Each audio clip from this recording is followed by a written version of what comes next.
माँ तू सबसे प्यारी है, माँ तू जग में न्यारी है। माँ तू सबसे प्यारी है, माँ तू जग में न्यारी है। अपने आंचल में रखना, अपने आंचल में रखना। हमें वरदानों से भरना। माँ तू सबसे प्यारी है, माँ तू जग में न्यारी है। माँ तू सबसे प्यारी है, माँ तू जग में न्यारी है। पिता, पुत्र और पवित्र आत्मा के नाम पर आमीन। आप सबों को जय यीशु। कल के क्लास में हम लोगों ने मलकीसदेक के विषय में, मलकीसदेक ईसा मसीह जो महापुरोहित उसका प्रतीक बन करके आता हुआ, और मलकीसदेक अपने हाथ में रोटी और दाखरस लेकर के आया, वो पवित्र यूकरिस्त का प्रतीक था। यह हम लोगों ने देखा। इसके बाद हम लोगों ने ये भी देखा लेवी ग्रंथ के अंदर, और जो अध्याय 2 में प्रभु के नियम के अनुसार किस प्रकार अन्न बलि अर्पित करना है, वो जो पवित्र यूकरिस्त का किस प्रकार प्रतीक बन रहा है। और साथ ही साथ मलकीसदेक स्वयं पुरोहित है और राजा है, और वो रोटी और दाखरस को अर्पित करने के लिए लेके आया। उसी प्रकार ईसा मसीह राजा है, पुरोहित है, और वो रोटी और दाखरस का पवित्र यूकरिस्त की स्थापना करता हुआ, इसका जो मेल, इसका मतलब मलकीसदेक के द्वारा जो फोरशैडो, जो प्रतीक के रूप में जो हम लोग पुराने विधान में देख रहा है, वो नया विधान में पूरा होता हुआ हम लोग पाते हैं। और साथ ही साथ उत्पत्ति ग्रंथ के अंदर हम लोगों ने ये भी देखा है, प्रभु के सामने जो निर्गमन ग्रंथ के अंदर जो भेंट की रोटी जो रखा जाता है, अध्याय 12 के अंदर हम लोगों ने पढ़ा था भेंट की रोटी किस प्रकार चढ़ा रहे। लेवी ग्रंथ उसके अध्याय 24 के अंदर वाक्य 5 से 9 तक वचनों में जो भेंट की रोटी अर्पित करने के विषय में। निर्गमन ग्रंथ के अंदर अध्याय 16 में हम लोगों ने देखा मरुभूमि में यात्रा करने वाले इस्राएलियों को किस प्रकार ईश्वर ने आकाश से मन्ना बरसा करके दिया, और यूहन्ना के सुसमाचार अध्याय 6 में प्रभु ईसा मसीह ने कहा जीवन की रोटी मैं हूं। इसका मतलब वो मन्ना पवित्र यूकरिस्त का प्रतीक है। इस नए विधान के अंदर ईसा मसीह का शरीर रक्त का जो प्रतीक हम लोग के रूप में हम लोग देखते हैं। और लेवी ग्रंथ अध्याय 24 के अंदर हम लोगों ने कल मनन चिंतन किया, जो भेंट की 12 रोटियां रखते हैं, वो वहां प्रभु का उपस्थिति का प्रतीक के रूप में, और वो पवित्र रोटी है, उसको कौन खा सकता है, ये सब जो नियम के अनुसार हम लोगों ने देखा, वो भी नए विधान का पवित्र रोटी का प्रतीक के रूप में। आज हम लोग थोड़ा सा और क्लास को आगे बढ़ाते हैं। जैसे कल हम लोगों ने रोटी और दाखरस के रूप में पवित्र यूकरिस्त का प्रतीक को देखा, ईसा मसीह को मलकीसदेक के रूप में या मेमने के रूप में हम लोगों ने देखा, ईसा मसीह का एक प्रतीक पुराने विधान में। आज उसको और हम लोग देखते हैं। निर्गमन ग्रंथ अध्याय 12 के अंदर जो पास्का भोज, जो सबसे पहला पास्का भोज, इस्राएली लोग मिस्र देश की गुलामी से जिस रात को निकलना था, प्रभु ईश्वर ने आग्रह किया इस्राएल के सभी लोग वो पास्का भोज मनाएं। उसके लिए सबसे पहले बेखमीर रोटी को खाना जरूरी है। दूसरा, एक मेमने का वध करना ये भी जरूरी था। मेमने का रक्त उनके घर के चौखटों पर लगाना है, एक चिन्ह के रूप में।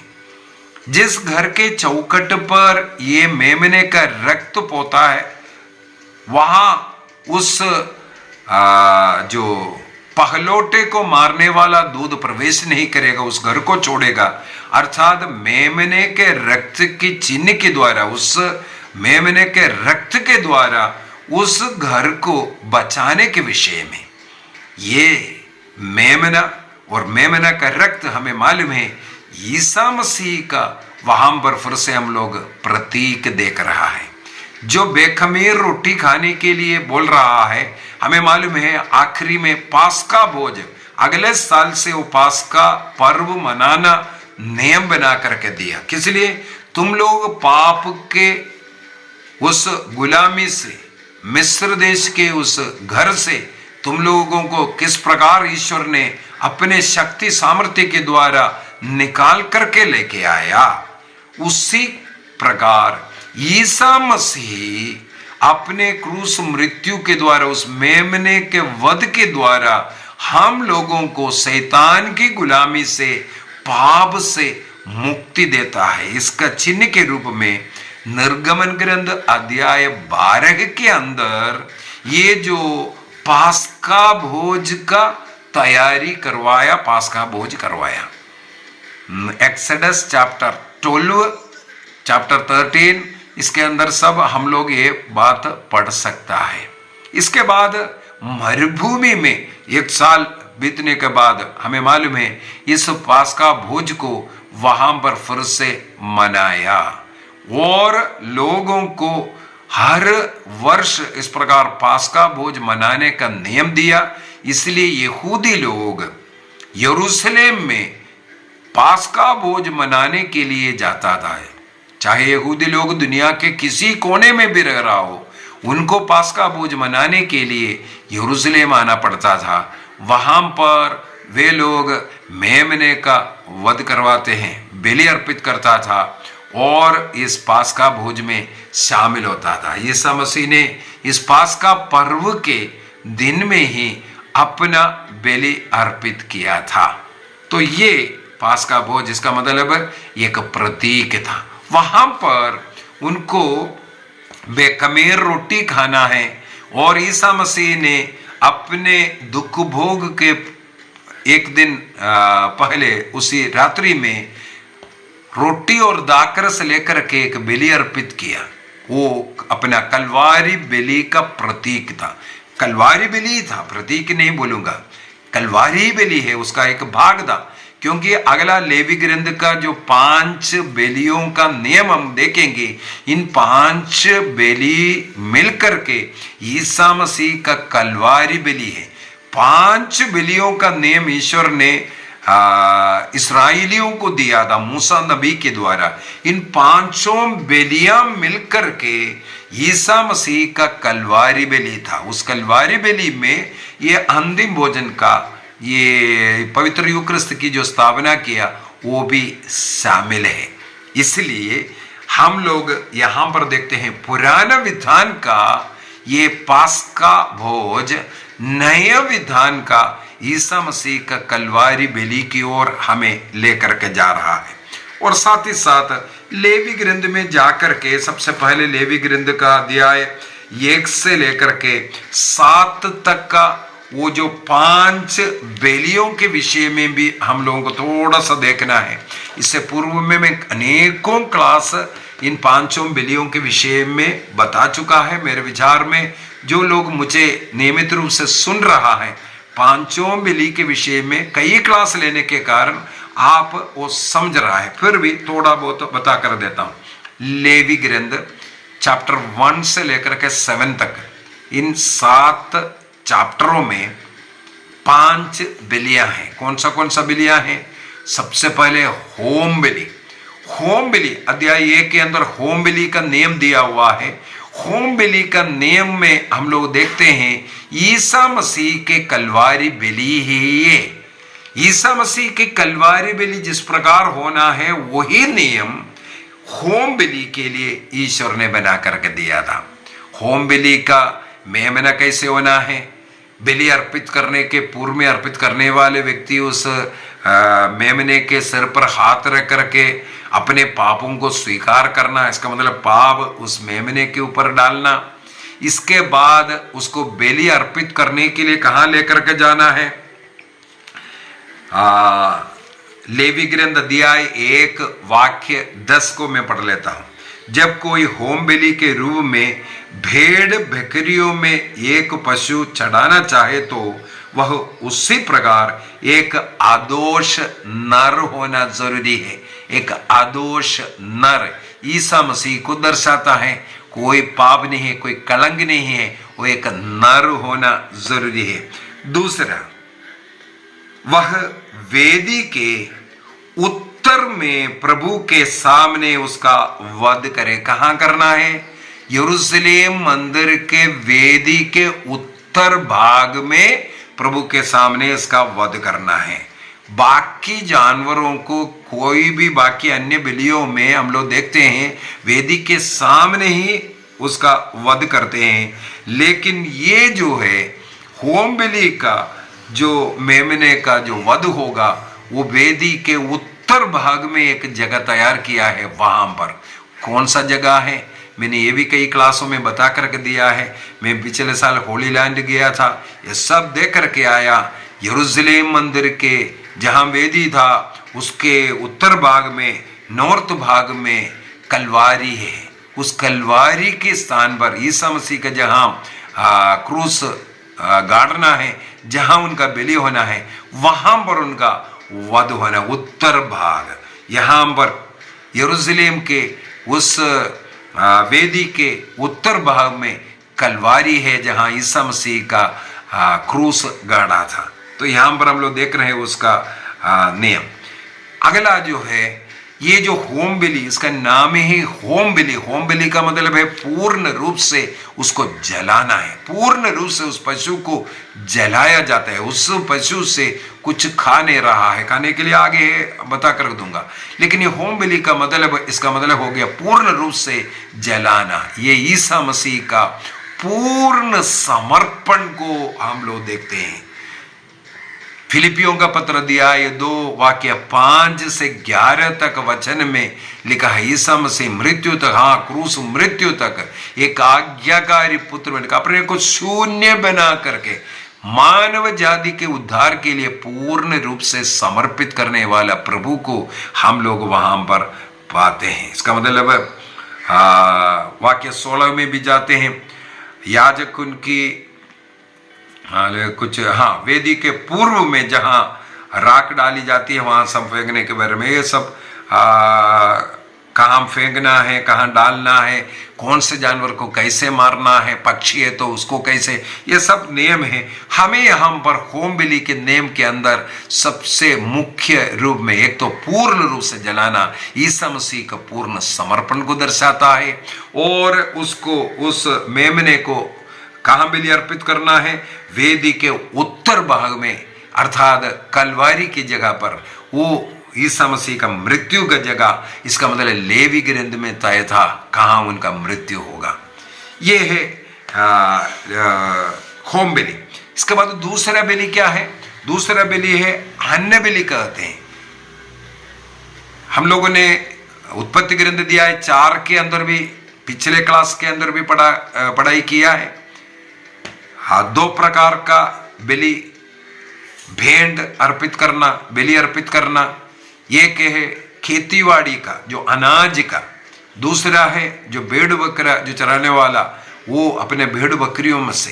इसका मतलब मेमने का या भेड़ों का वध हो सकता है, या जो खेतीबाड़ी कर रहा है उसका उपज भी प्रभु के लिए अर्पित करता है, उसको अन्न बलि कहते हैं। इसका मतलब दूसरा बलि लेवी ग्रंथ अध्याय 2 के अंदर अन्न बलि का नियम है। अन्न बलि का नियम पवित्र यूकरिस्त और ईसा मसीह का क्रूस बलि, देखो ये दोनों पवित्र यूक्रिस्त और ईसा मसीह का कलवारी बलि, जानवर का यहां पर बलि है और अन्य बलि भी है। यूक्रिस्त और कलवारी बलि ये दोनों एक बलि किस प्रकार है इसको हम दर्शाते। अभी अन्य बलि का नियम, मैदा लेके आना, पूरी लेके आ सकता है, आटा लेके आ सकता है, जो रोटी है सीधी सी बात उसमें, उसके अंदर कुछ बातें नहीं मिलाना चाहिए, ये नियम है। क्या क्या नहीं मिलाना चाहिए? खमीर नहीं मिलाना, क्योंकि बेखमीर रोटी की जरूरत है, खमीर। और दूसरा है मधु। कहां लिखा है? लेवी ग्रंथ अध्याय 2 वाक्य 11 के अंदर साफ साफ से लिखा है, प्रभु को अर्पित होम बलियों में कोई खमीर या मधु मत जलाओ। खमीर नहीं होना चाहिए, मधु नहीं होना चाहिए। ये दोनों पाप को दर्शाता है, पाप को दर्शाने के कारण। और बेखमीर रोटी अर्पित करना है, इसका मतलब पाप रहित, उसके कोई कलंक निष्कलंक मेमने का, निष्कलंक मेमने को दर्शाने के लिए बेखमीर रोटी को, तो खमीर डालना या मधु, मधु भी वही कार्य करता है, इसलिए वो पाप को दर्शाता है, निष्कलंक मेमने को नहीं। देखो नियम। दूसरा, उसके साथ 3 चीजें डालना जरूरी है।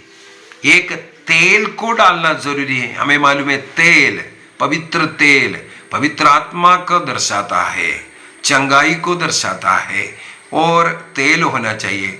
दूसरा है वो सुगंध युक्त चढ़ावा है, इसलिए उसके साथ लोभान लेकर के आना है।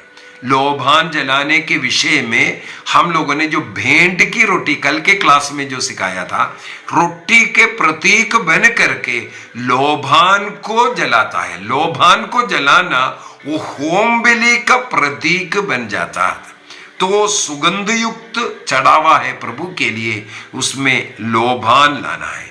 सबसे महत्वपूर्ण अगला बात है तीसरा, नमक डालना जरूरी है। नमक किसका है? नमक ईश्वरीय प्रेम का प्रतीक है सबसे पहले। दूसरा, नमक का जो मेल्टिंग पॉइंट है वो सबसे बड़ा होता है, अर्थात ईश्वर का वो सहन शक्ति, एंड्योरेंस पावर, उसको भी दर्शाता है।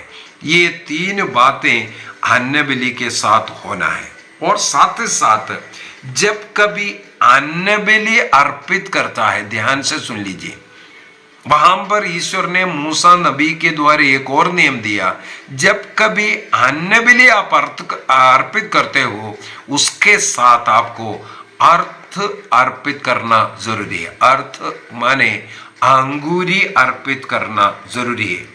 यदि गणना ग्रंथ अध्याय 15 वाक्य 5 को पढ़ेंगे, लेवी ग्रंथ अध्याय 23 वाक्य 13, Numbers chapter 15 verse 5 and Levi chapter 23 verse 13 और नंबर्स चैप्टर 28 वर्स 2, ये सब जगह पर हम देख सकते हैं जहां कभी हम लोग अन्न बलि अर्पित करेगा, उसके साथ अर्थ अर्पित करना जरूरी है। अर्थात रोटी और दाखरस जो पवित्र यूखरिस्त का प्रतीक है, जो मलकीसदेक का भेंट के सदृश अर्पित करना जरूरी है।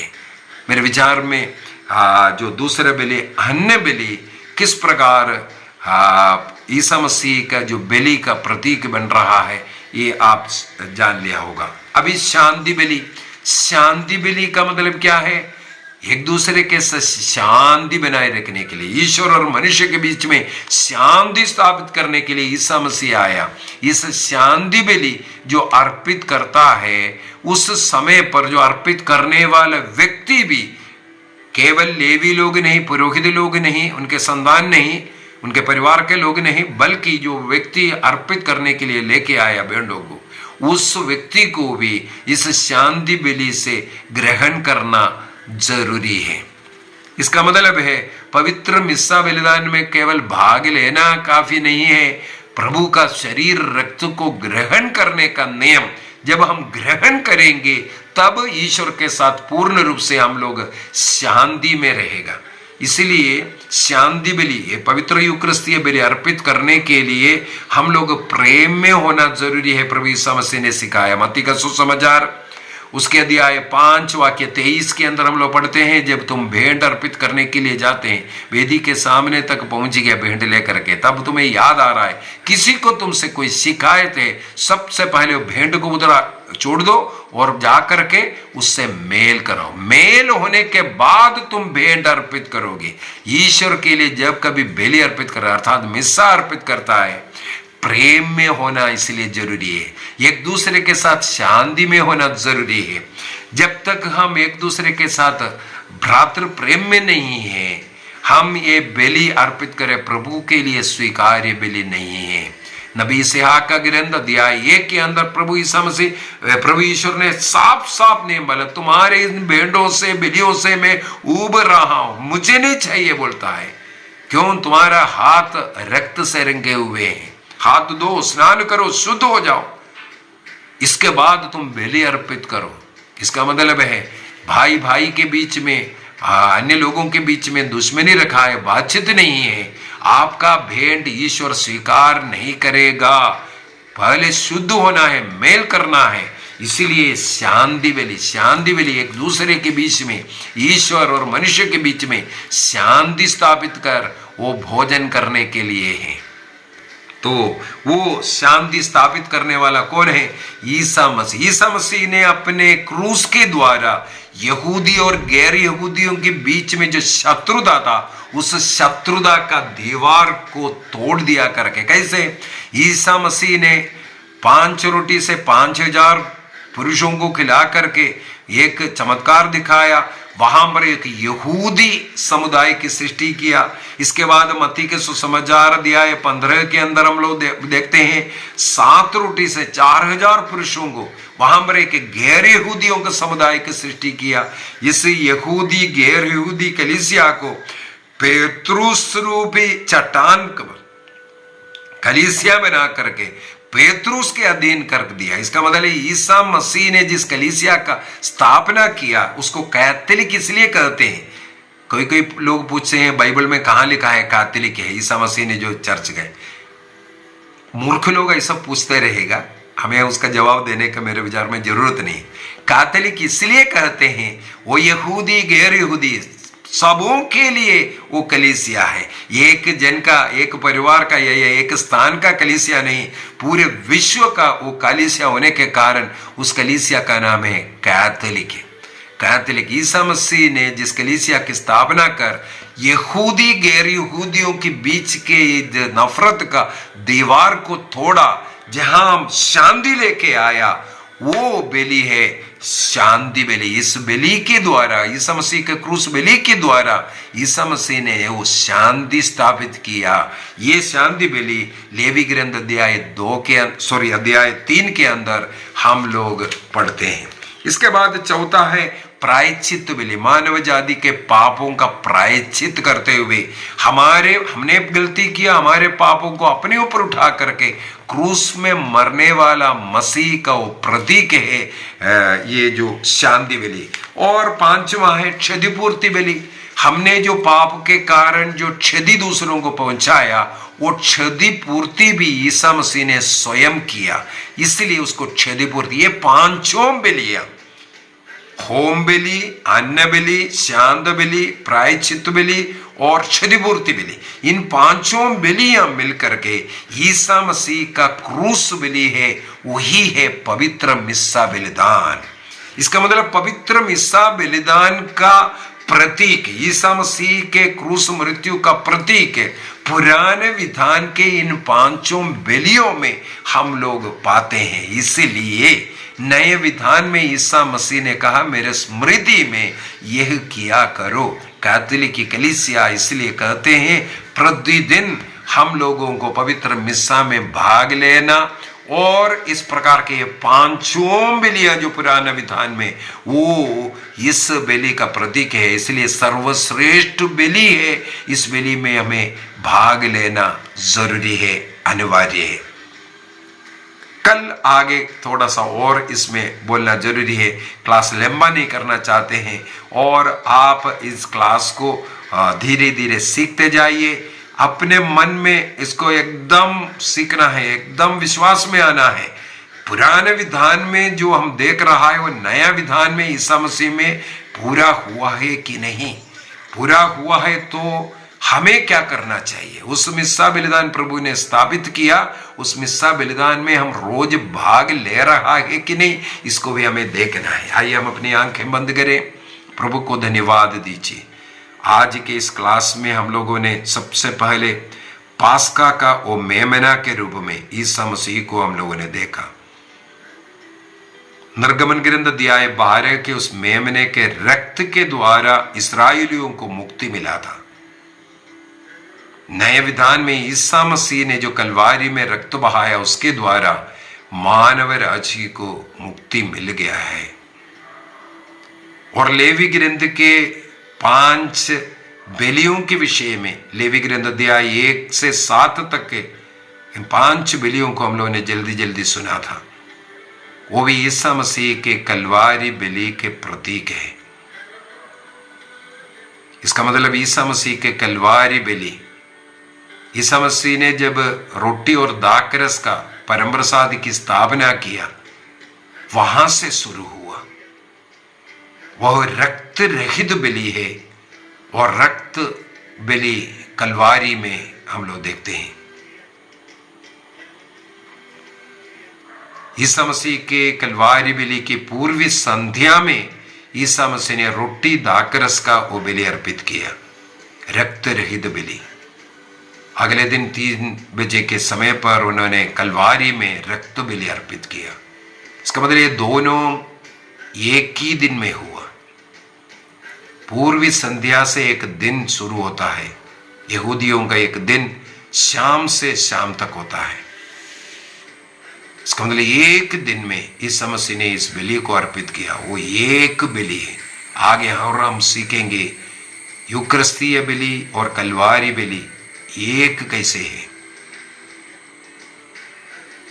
5 लेवियों का जो बलियां हैं ईश्वर ने मूसा नबी के द्वारा दिया, वो 5 एक बलि ईसा मसीह के कलवारी बलि।